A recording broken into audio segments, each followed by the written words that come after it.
Welcome to the Awakened Human Podcast, the place to be for highly progressive yet extremely grounded intuitive guidance, energetic support, metaphysical tools, and higher consciousness for highly successful, ambitious, soul-centered visionaries and leaders like you who want to make a global impact and achieve your highest fulfillment by aligning with your soul's true divine agenda and your role in God's plan of lighted creation, and by utilizing your divine gifts, talents, and abilities from the higher realms. We do this by working with the non-physical realms of higher guidance, energy, intuition, and powerful metaphysical tools for healing and transformation. We understand that the real change and transformation that's being called for on planet Earth and in our own lives and our own businesses doesn't come from outside of us, but rather from within. And that the change that we desire to experience in our lives and in our world requires us to change from the inside. I'm your host, Lori Ann Spagna. I'm a best-selling author, spiritual catalyst, intuitive, energy worker, ascension guide, multidimensional channel, animal communicator, visionary, lightworker, and luminary. I have dedicated my entire professional life to helping thousands and thousands of humans and animals all over the world in service and contribution to the light, which is the expansion, the upliftment, the evolution of humanity, to awaken, to uplift, and to align with our true divine source, which exists within each and every one of us. It is my passion, joy, and purpose to share this information, energy, and consciousness with you. Thank you so much for being here today and for sharing time with me. Let's get started. Hello, you beautiful, magnificent, radiant being. Welcome to today's podcast. Welcome to the show today. I am so glad and grateful to be here with you right now. I'm so excited about what I'm going to share today. And I think it's something really valuable in our world. It's all about what to do when you get burnt out. Now, let me first define burnout. Not that those of you who have been burned out need to hear the definition of it, but some people don't always know when they're burnt out, because by the time you hit burnout, really burnout, chances are you've been there for quite a while. So it's better to catch it in the earlier phases than wait for a really long time until you're so far past burnout. And this has happened to me multiple times in my life. So I hope this will be really helpful to you guys. And especially because most of the people in my community tend to be highly ambitious. If you're anything like me, you're highly ambitious. You have a mission or purpose. You have a reason for being here. You may or may not fully be aligned with it. You may be somewhat aligned with it, right? And other parts you're just struggling somewhere. And either way, you are a diehard at committing to your path, right? You're a spiritual junkie, you're a self-help junkie, personal growth junkie, because that's part of the path when you have a mission or purpose, something that's really calling you, driving you, and you are highly ambitious. It's typically because the divine is working through you, but that part of you that is in the willing, the physical world, using your free will to accomplish, to do, etc., can push yourself too hard. And by the way, if you're an 11, if you've got 11 in your life path of numerology, or anywhere in a significant 11 or a 22 or a 33, this could be you too. It's easy to find this stuff in the numerology, which I always look at everyone I work with. I always look at their numerology, because you'll find those things. But in any case, let's stick with what to do when you go into burnout. And first, let's identify burnout. So burnout happens. The real truth about burnout is not just that you're overworking or overdoing it in any area of your life, whether that is your work, your career, your business. It's you're over giving and over delivering. But this is like my community, right? We're very service oriented, but you're not taking care of yourself. And the other part that leads to burnout is you're over giving and overdoing, overworking in some area or another, and living out of balance in some way, shape, or form, which means you're denying some of your core needs And then the third piece of burnout is that you're working typically on the wrong stuff that is not really truly aligned with your soul's true divine agenda.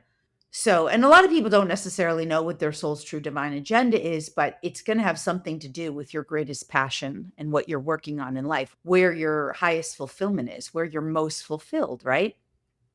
So, the combination of one, two, or three of these things, over giving, over delivering, overworking, and not taking care of your own self, over giving, overdoing, overworking, living out of balance, which is just kind of another way of saying that, or number three, working on the wrong things, over giving, overworking, overdoing, especially in particular on things that are not really your core genius, your core brilliance, your true passion. Because whenever you're working on stuff that's not your true calling, it's because it's not your passion. It's not what you're excited about, right? So, those three things in general are a recipe for burnout.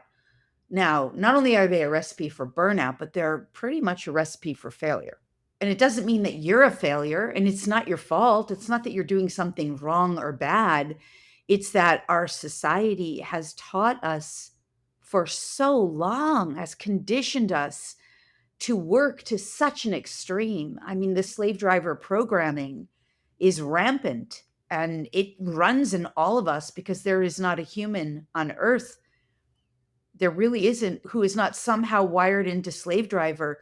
Because understand the concept that you have to work for your living, that's actually not really the highest truth from our reality. Like, it is in this physical world that we have to work for a living, but it's not the highest truth. If we were truly aligned with our source, we would start living in accordance not only with our soul's true divine agenda and using our passion to be of service, make contribution only in ways that are good and right, but we'd be naturally and organically manifesting and materializing into our reality all the infinite abundance that is infinitely available to us.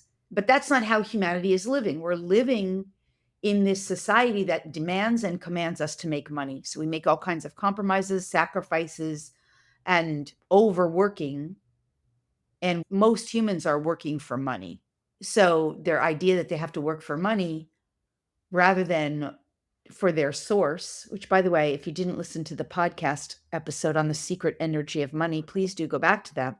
But the idea is that humans are basically unconsciously wired in to be slaves, whether we realize it or not. And if you're interested in going back into your ancient origins and your ancestors and the roots and the historical roots of humanity, you can uncover that. I mean, even the Egyptian timelines, most humans were slaves. You know, if you go back in time to the original, and I'm not going to divert too far here, but to the original seeds of humanity. And I'm not talking about the Adam and Eve story. I'm talking about the evolutionary path that humanity took. There's a whole lot of history about how humans were sort of bred to be worker bees and slave races. Now, regardless of whether you buy into that or not, let's stay focused on the path, because the key thing is to start understanding when you're going into burnout. And burnout, again, if you're working for money and just working and you're constantly living like you have so much to do and you can never get out from under your to-do list, and you start waking up every morning that you're just putting another sort of notch in the to-do list, barely getting by. I mean, I had that for a while. By the way, you can link this also into astrology. It's typically when Saturn is hanging around either your sun sign, your moon sign, your rising sign, or your other Saturn planet or a Pluto planet. But regardless, if you're starting to feel that way, that's a sign that you're headed into burnout and that you probably are already there. And I know this, I've gone through this several times in my life where I started to feel like that's all it was, one day after the next, of just waking up just to get more stuff done, that, check off something on my list of to-dos, the never ending, inexhaustive to-do list, and feeling like I was never really getting anywhere, waking up pretty unhappy, right? And yet still pushing myself to go on. One of the times this happened, I remember at the time I didn't realize it, but it was a blessing in disguise. My whole website crashed during Thanksgiving weekend, and I couldn't even find anyone within my budget to help me rebuild my website until after the holidays. So I went without a website, unable to generate any funds really through, it was like 6 weeks of time at least until I even got to start building the website again with a tech person. So it turned out to be a blessing because I had to take that time off. It was like the universe taking care of me because there was nothing I could do. So stuff like that happens, right? When we're living out of alignment with our soul's true divine agenda. If we're living out of balance, if we're not able to take care of other things in our life. And it might not just be work you're working on. You might be spending all your time somehow taking care of someone else. Maybe there's an aging one in your family or a child or an animal companion who needs a lot of your attention and you're not able to devote your attention to other things. There was a period of time when I lived in Maui when I made the mistake of rescuing, like, I had 7 animals in my house that I had to take care of, 2 of whom were puppies on the side of the road that I had picked up and, saved their lives, but there was nothing else I could do. It was all day. I was only taking care of dogs all day long. I wasn't even a not-for-profit. I had no money coming in. I had no credit card. I was, like, unable to afford it. And that's what life was. I just didn't know how I was gonna get through it. So, until I could get the dogs adopted, there really was that's the way I was living for a while. And I went into extreme burnout at that time. My thyroid really shut down, and it had been that way. So, your body will start shutting down too, right? If you're living in some way like that, out of balance, not able to take care of yourself, right? The other way it can show up, as I mentioned, is if you're just working on things that are really not your true passion. I saw this happen to me more recently in my own life where I was paying a lot of attention to the needs of others and I was focused a lot on doing things that were required for my business, but there was a lot of tech work and technology stuff, and even though I have tech support, I was having to sort of oversee and orchestrate and do some of the work that I would have liked the tech team to do for me. And I got to the point that I just simply wasn't enjoying it and was finding myself falling into that pattern of starting to feel like I was on a bit of a hamster wheel. And you know that if you've been there, right? So again, it can happen in any area of life where you're living off balance, out of alignment, or not really focused on your core genius. Okay, so what do you do? What do you do when that happens? And this is the hardest thing because how do you break that cycle of living that way? Usually, what will happen is that if you don't interrupt the pattern, there will be a pattern interrupt for you. The universe, in its infinite wisdom, will push you to the point of extreme. And that can happen a lot of times during an eclipse window or an eclipse cycle or some kind of portal, such as a triple portal. I'm not going to go into what that is, but if you're not sure what that is, listen to the podcast where I've talked about portals and gateways. In any case, you don't want it to come to that point. You don't want it to get to such an extreme that you hit the floor and you have what I call come to Jesus moments where you're on the floor and you realize you can't go on anymore. You can't, you literally are incapacitated in some way, either because of physical health, emotional health, mental health, or some kind of other breakdown. For example, technology breakdown, or, an animal companion gets sick. Because again, if you haven't heard me talk about this, your animals will take on the energy that you have that's going on in your household, in your home, in your family, in your life. Your children will too. You could have a family breakdown of some kind. You could have a sibling or someone in your immediate family kind of get sick or get unhealthy or need you. If that's not the area that's out of balance, that could be the counterbalance of it. Another thing that could happen is a spouse can either get sick or some kind of unhealthy pattern can break out. And then, like, there'll be something else that breaks the cycle or the pattern, but it won't be a positive thing because it's going to match the energy somehow of where you've been at. So if you're at this energy of like you're working on things you don't like, or you're taking care of others, you're denying your own needs, or somehow you're not fulfilling your highest potential, the universe will give you something that takes you off that path, but it has to do it in such a way that it's going to match the frequency of where you're already at. This isn't just law of attraction, it's law of radiation, it's law of compensation. It's all universal laws working together. So it's even the law of synchronicity, which corresponds to the law of correspondence. Like what you are is what you'll attract. So if you're extreming at something, you're going to have something come into you at an extreme or polarized or opposite or even mirrored reflection, which is all kind of the same thing, if that makes sense. All right, regardless, if you don't change your ways, the universe will typically throw something at you that gives you the big wake up call. So, what do you do? Here's where to start. First and foremost, start to schedule into your day, if you can, at least 1 hour where you say, no matter what's going on during this 1 hour a day, and if it has to start with a half an hour, then start with a half an hour. Start with half an hour or 1 hour a day where it's all about you, where you break away from everything that you've been doing, whether it's caring for someone else or whether it's overworking or being behind the computer, whatever it is, schedule at least 30 minutes at the minimum to an hour per day right away where you can take care of yourself. And that means you break away from everything you've been doing. Now, obviously, if what you've been doing is taking care of another human who's physically incapacitated, or an animal or a child who's sick, that means you need to somehow get yourself, someone from care.com, some kind of nanny or pet sitter, or someone who can help you because it's a calling for help so that you can help yourself.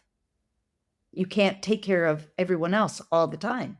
So that would be the first thing, right? You schedule some time, ideally at least a minimum of 30 minutes, but really an hour per day. And that hour has to be all about you, where you get to take a walk, go into nature, spend time alone, spend time in silence, unplug from technology, go for a swim, go for a relaxing, anything relaxing, calming, soothing, where you are completely unplugged.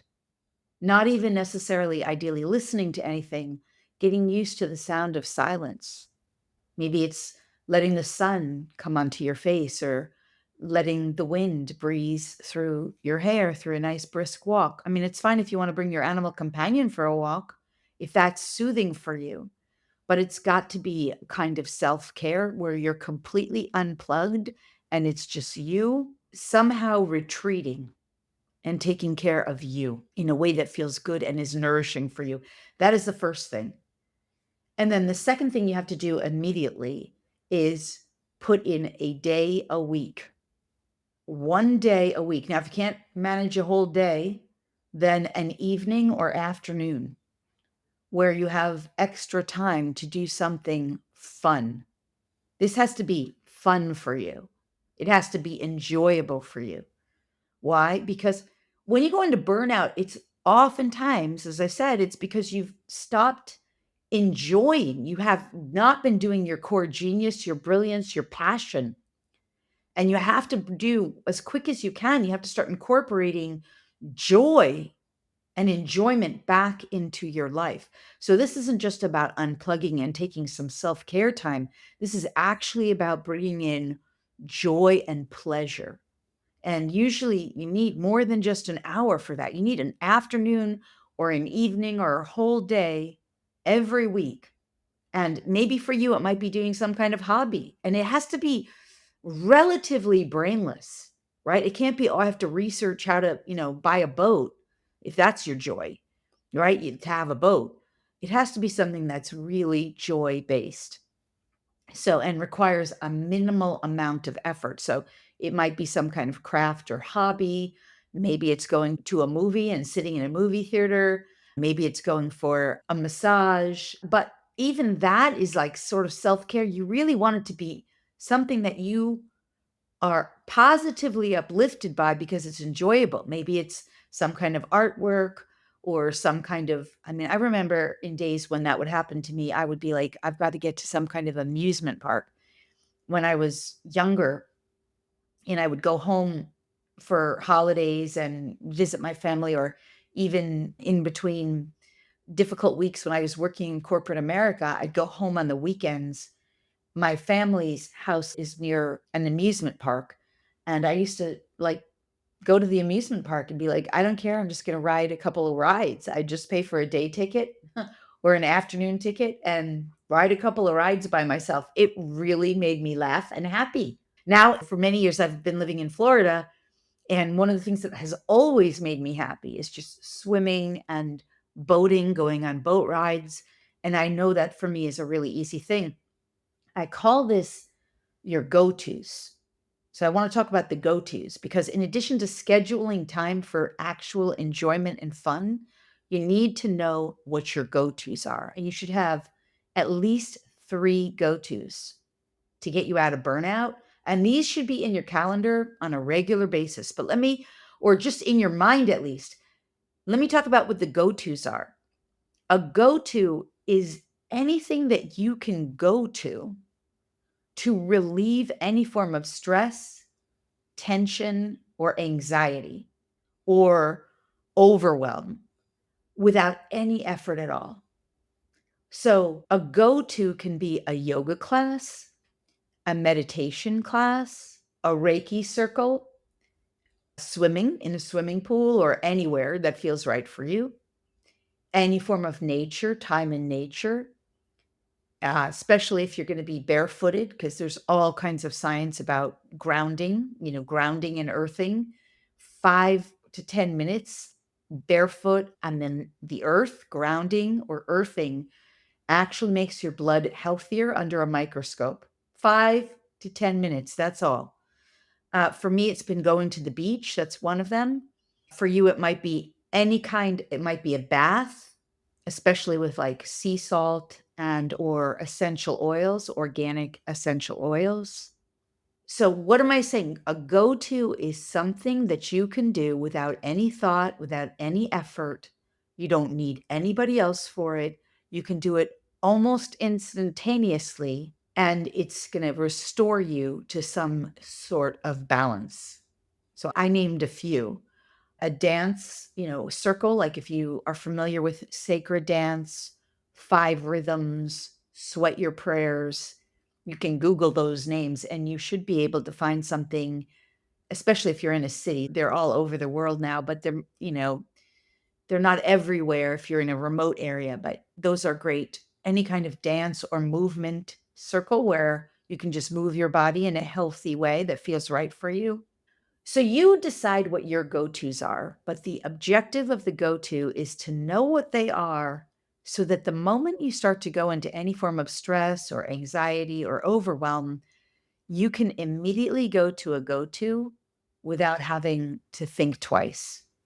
It's just something you go to get yourself out of whatever's going on in your life and to restore yourself to some form of balance. So, something that helps you to get realigned energetically with your own inner peace. So that's the third thing. You need to have go tos and you need to know what they are. And you need to rely on them frequently. Not just when you get to burnout. Those should be your go tos on a regular basis of self care and self preservation. The other thing is you need some kind of breathing protocol, breathing technique. Now, I teach breathing techniques and breathing protocols in all of my meditations, all the DNA activation webinars, all my memberships, mentorships, classes.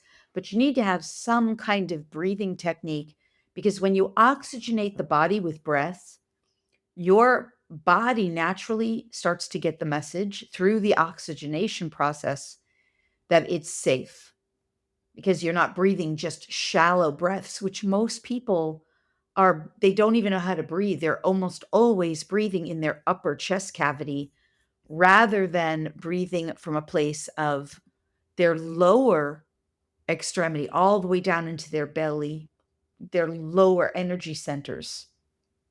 So you need to have a breathing practice and a breathing protocol that works for you. And if you don't have one already, they're easy to find, easy to learn. Of course, it's something that I know I teach regularly. And finally, you need to set yourself up somehow with some kind of support group. Now, by the way, there's a lot of other things you can do, but these basic ones I've said so far, scheduling a half an hour to an hour of time for yourself every day, scheduling once a week joy time, fun time, having 4 or more, or at least 3 to 5 really go-tos that you can go to anytime, no matter what, no matter where, and then giving yourself a support group. Now, the best kind of support group, in my opinion, is one where people start to know you, where you have a mentor, a coach, a healer, an energy worker who can support you. That's what I do, of course. But really, it's so that there's someone there who isn't burdened by you. They don't see you as a burden. It's not like a friend that you end up over relying on or over leaning on. It's not a family member who's going to criticize you or bring up their issues in relationship to you. It's not someone who is confused about their role in your life. They are there to serve and support you. And they know that you are with them so that you can get the support that you need. So they're not feeling burdened, right? And it's best if you can have someone that you work with in an ongoing way because they start knowing your story and can offer you loving, supportive guidance and clarity and insight and mirroring in the sense that they can help you see the truth of who you are and the truth of who you are not. You are not the challenges or obstacles or hurdles you face. You are the brilliance and the magnificence that lies beyond and sometimes underneath those obstacles, hurdles, and challenges, and even the burnout. So, having a support person is really important, someone you can trust and rely on, and someone who is available to you. And it's great if you do that in an ongoing program of some kind, because this way, you know, through some kind of whether it's a, private Facebook group or you're allowed to DM them or you're allowed to, you're able to reach out to them in between the live, whatever your session times are or your class times are, your group times or your however, whenever you're working together, you have access to support as well. And I also think it's fabulous if you can have an environment and a community that you can call upon others as well. And they also know you and they know what you're working on and they're there to support you and to provide that loving support. And sometimes being a cheerleader for you, sometimes encouraging you, being a voice of encouragement. So making sure that you have the support that you need. Now, you may say you can't afford it or you don't know where you can find it. I mean, you can find grief support groups, you can find 12-step programs, counseling programs, spiritual prayer groups, spiritual counselors. Just make sure it's someone that you feel safe with and that you feel you can trust. And if you run into obstacles or hurdles there, you can hopefully always work with additional support because nothing's perfect and ideal all the time. But the idea is to make sure that you get the support that you need because it's only really with support that you're going to be able to navigate your way out of this stuff. I'll just say one last piece about getting support before we start to wrap up here, and that is that real support, really good support and mentorship, it's not something that you just show up for 20 minutes a week for a 20-minute call with a stranger who just shows up with a smile on their face and answers some questions, doesn't know anything about your life, doesn't know anything about what you've already done. I've done a lot of coaching and mentorship programs over the years, and I always would get really frustrated with the ones that claimed to be these expert, outstanding coaching mentorship programs. And then I'd show up to the call, and the person knew nothing about my business. They knew nothing about my life. They knew nothing about me or all the work that I had done. They didn't know my astrology, my numerology. They didn't know my name. They didn't know anything. And they'd have a great smile on their face. And as long as I could do all the self diagnosis, maybe we could accomplish something in 20 minutes or 30 minutes. Rarely could we accomplish almost anything in a 3-minute hot seat. I don't think that's the kind of mentorship that you need when you're going through extreme experiences like burnout, for example, where you're trying to make major pattern interrupts to change a pattern of a way that you've lived possibly for your entire life. So get yourself good support. I mean, the idea of going to a 12-step program, for example, or a grief support group, at least the people in the group start to get to know you over time. You keep going back. And those are generally free, or by donation. If you get yourself into a high level mentorship program, make sure that person who is leading the program is more than just showing up with a smile on their face to answer some questions and has absolutely no idea about what's going on in your life or what you've worked on. Because I remember, like I said, I've done that lots of times, and I would get frustrated when someone would give me a solution that I've already tried and done 50 times earlier. And then I didn't need to add frustration into the mix of being offered solutions that were, to me, like, wah, wah, been there, done that. So it is important to make sure you get the right coaching and support and someone who's going to be able to go the distance with you and to help you see, your own blind spots and to help you recognize your own potentially self-sabotaging patterns. And it's not that, it's not anyone's fault. We all have those. There's no wrongness in them. The only wrongness is if we don't get ourselves the help that we need and we continue to perpetuate the same programs and patterns over and over again and never get anywhere.